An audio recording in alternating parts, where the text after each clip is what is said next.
Hi guys, good morning. Good morning, good evening di ay. Nablangko man good.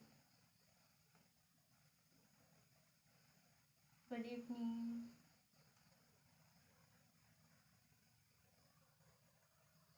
Welcome to my video. Ang igdo. Pangalan ni si Kuan. Gift man gunis akong amo sa birthday na ako. Atong December 24, muna yung gift na ako. I'm so happy. First time ko giregalo hagin and all my life. First time.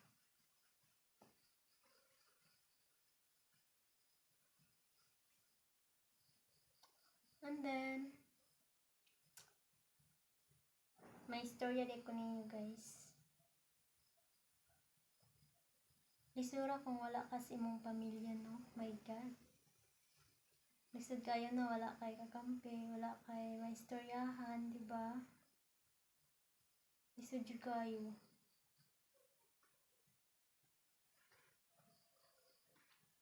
May uyab man pero pasakitan ra pod. Nagulag ra. Ngod guro nang wala ko'y time. Wala ko'y time kay nila. Busy ko, alangan mag-unahon ako sila. Doon na may bag-o. May bag-o ron. Iwan ko kung kami ba. Pero kung nanagam.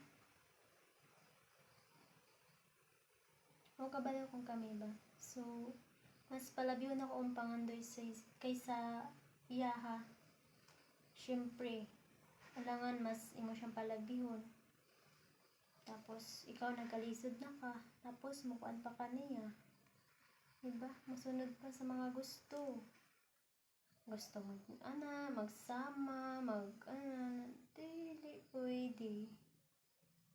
Kaya ako na ako'y pangandoy, kinahanglan akong matupad. About sa akong kinabuhi, kailangan maningkamot ko. Kailangan masulbad sa akong pasingot. Bisag nagka-problema, bisag single pa, nagka-problema na.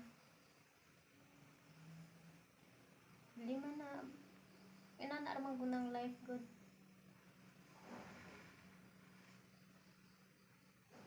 Pero bisag makayon ko nga inana ng kinabuhi. Hilak pa, mutulog yapon imong luha, maghilak na lang ka sa maghilak na lang ka sa sa tago. Tungod nangamora ka.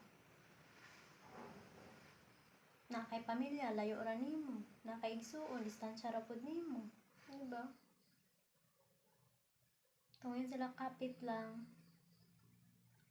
Pero, sakit na kayo na akong dughan. Ito na lang, yakap-yakap ko. Bye-bye! Thank you sa pagbulantaw.